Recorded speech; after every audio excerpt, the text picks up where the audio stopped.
Assalamu alaikum. Today we will start with blepharitis. So basically what is blepharitis? Blepharitis is subacute और chronic inflammation of the eyelid margins. ठीक है, chronic भी हो सकती है या फिर subacute भी हो सकती है, और eyelid margin सिर्फ इसमें इन्वॉल्व होते हैं, उसको हम blepharitis कहते हैं. टाइप्स इसकी आ जाती हैं anterior और posterior. anterior टाइप में मज़ीद दो टाइप्स होती हैं, इन्फेक्टिव और नॉन इन्फेक्टिव. जो इन्फेक्टिव है उसको अल्सरेटिव भी कहते हैं या फिर स्टेफिलोकोकल भी कहते हैं, क्योंकि उसकी मेन कॉज स्टैफ होती है. नॉन इन्फेक्टिव को स्क्वेमस भी कहते हैं या फिर सबोरिक भी कहते हैं, क्योंकि यूजली फंगल इन्फेक्शंस के साथ नहीं, फंगल इन्फेक्शंस के साथ नहीं होती, सबोरिक यानी ड्राइनेस वगैरह के साथ होती है. और पोस्टीरियर जो ब्लेफराइटिस होता है वो मेबोमेनाइटिस यानी मेबोमिन ग्लैंड्स की इन्फ्लेमेशन हो जाती है. अब इन दोनों के अंदर हम डिफरेंसेस देख लेते हैं अल्सरेटिव और स्क्वेमस ब्लेफराइटिस के अंदर.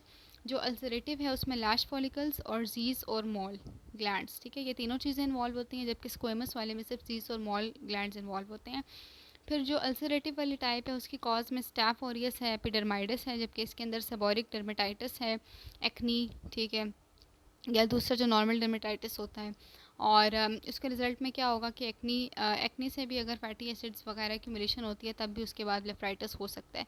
क्लिनिकल फीचर्स की बात करते हैं तो साइन एंड सिम्टम्स की हम अगर देखें तो सिम्टम्स में जो अल्सरेटिव वाली टाइप है उसमें पेशेंट क्या क्या बताएगा कि उसको इचिंग हो रही है, ठीक है, लैक्रिमेशन है, आई लैशेस चिपक जाती हैं, आई लैशेस की ग्लोइंग बताएगा, ये इंपॉर्टेंट बात है. एंड फोटोफोबिया यानी लाइट से उसको हो जाता है, रिएक्शन हो जाता है. इसके बाद आ जाते हैं इसके साइंस के ऊपर, ठीक है, कि हम क्या क्या देखेंगे. आईलिड मार्जिन रेड हुआ होगा, एडीमा हुआ होगा, ठीक है, और उसमें क्रस्ट फॉर्मेशन हो जाती है, ड्राइनेस के पैचेस बन जाते हैं जिसको क्रस्ट कहते हैं, और जब उन क्रस्ट को हम रिमूव करते हैं तो नीचे से ब्लीडिंग होती है, ठीक है, ये इंपॉर्टेंट बात है. और इसमें आई लैशेस भी इन्वॉल्व होती हैं. इनमें जो आई लैशेस की इन्वॉल्वमेंट है वो ज़्यादा होती है एज़ कम्पेयर टू स्क्वेमस वाली टाइप में. और सवेयर केसेस में आई लैशेस आपस में चिपक भी जाती हैं, ठीक है. जबकि इसके अंदर क्या होता है कि इसमें पेशेंट कैसे प्रेजेंट करेगा, वो ये बताएगा सिम्टम्स कि उसको ऐसे लगता है कि लिड मार्जिन पे कोई वाइट मटेरियल डिपॉजिट हुआ हुआ है, ठीक है, उसे डिस्कम्फर्ट हो रहा है, इरिटेशन हो रही है, आंखों से पानी आ रहा है, और ये हिस्ट्री बताएगा कि आई लैशेस गिर रही हैं उसकी. फिर साइंस में क्या है, हम क्या क्या देखेंगे कि जो उसकी आई लैशेस हैं उसमें शाइनी अपीयरेंस हुई हुई होगी, ठीक है. इसके अलावा सराउंडिंग स्किन पे रेडनेस वगैरह भी होगी, ठीक है, और इसमें डेंड्रफ लाइक प्रेजेंटेशन होती है, ड्राइनेस हो जाती है.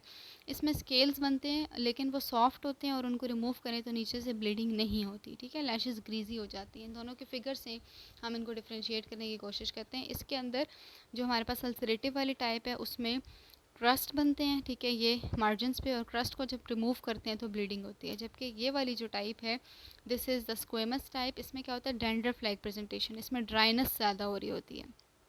ठीक हो गया. अच्छा, आगे आ जाते हैं इसकी कॉम्प्लिकेशंस पे. तो कॉम्प्लिकेशंस में दोनों के ऑलमोस्ट सेम ही है, कुछ डिफरेंसेस हैं वो हम देख लेते हैं. पहले अल्सरेटिव ब्लेफराइटिस की कॉम्प्लिकेशंस देखते हैं. कॉम्प्लिकेशन 3 स्टेजेस में हो सकती हैं, आईलिड में भी हो सकती है, कंजक्टिवा में भी हो सकती है, और कॉर्निया में भी. आईलिड की कॉम्प्लिकेशंस में क्या क्या होगा, ट्रेकियसिस, कुछ टर्म्स हैं जिनका पता होना चाहिए, इंपॉर्टेंट है. ट्राइकियसिस का मतलब होता है miss direction of eye lashes towards the globe. Normally eye lashes सामने की तरफ और थोड़ा सा ऊपर की तरफ कर्व होती हैं, ठीक है, अगर उनकी डायरेक्शन चेंज हो जाती है तो उसको ट्राइकियसिस कहते हैं. मेडरोसिस कहते हैं लॉस ऑफ आई लैशेस, ठीक है, बिल्कुल ही नहीं होंगी. पॉलीओसिस, उनका अगर कलर चेंज होगा उसको कहेंगे. या फिर इसमें स्टाई और केलेजॉन का रिकरेंस हो सकता है. और प्टोसिस यानी कि एडीमा इतना लिड का डेवलप हुआ हुआ है कि ड्रूप कर गया, आपकी आईलिड नीचे की तरफ झुक गई है. कंजक्टिवा में क्या होगा, आपका बैक्टीरियल कंजक्टिवाइटिस हो सकता है, ठीक है, और कॉर्निया में केराटाइटिस होगा. इसमें मार्जिनल केराटाइटिस भी हो सकता है या फाइलिक टेन्यूलर यानी नोड्यूलर केराटाइटिस भी हो सकता है, ठीक है. फिर इसके आ जाते हैं इसमें कि स्क्वेमस ब्लेफराइटिस में क्या क्या कॉम्प्लिकेशंस होंगी. इसकी कॉम्प्लिकेशंस में एक तो ये ट्राइकेसिस, मेडरोसिस और पॉलीओसिस निकाल लेते हैं. इसके अलावा कंजक्टिवाइटिस और कॉर्निया में टीयर फिल्म इंस्टेबिलिटी, ठीक है, वो दोनों के अंदर ही होती है 50% केसेस में. जबकि थोड़ा सा डिफरेंस ये है कि जो अल्सरेटिव ब्लेफराइटिस है उसमें टीयर फिल्म इंस्टेबिलिटी 50% केसेस में होती है, जबकि इसके अंदर इतनी कॉमन नहीं है, 30% होती है. ट्रीटमेंट पे आ जाते हैं. तो ट्रीटमेंट दोनों के तकरीबन सेम ही है, लेकिन स्क्वेमस में हमने कहा है कि ड्राइनेस इतनी ज़्यादा हुई हुई होती है कि हम उसमें एक शैम्पू प्रेफर करते हैं, सेलेनियम सल्फाइड. बाकी सारा जो स्टेप्स है ट्रीटमेंट के वो सेम ही है कि सबसे पहले आपने लिड हाइजीन को मेंटेन करना है, ठीक है. वो कैसे करना है कि 25% बेबी शैम्पू लोशन होता है वो लेके आपने उससे स्क्रैप करना है, ठीक है, मार्जिनस को. इसके अलावा एंटीबायोटिक ऑइंटमेंट लेनी है, फ्यूसिडिक एसिड आती है या बेसिट्रिसिन है, सिप्रोफ्लॉक्सेसिन वगैरह, इसको दे देना है. फिर टॉपिकल स्टेरॉइड्स होते हैं जैसे फ्लोरोमिथेलोन, ठीक है, वो आपने लगाने हैं 4 टाइम्स डेली। और इसके अलावा आर्टिफिशियल टीयर्स, ठीक है, वो इसलिए कि टीयर फिल्म जो इंस्टेबिलिटी हुई हुई है उसको मेंटेन करने के लिए। Okay, this is all about blepharitis. Thank you.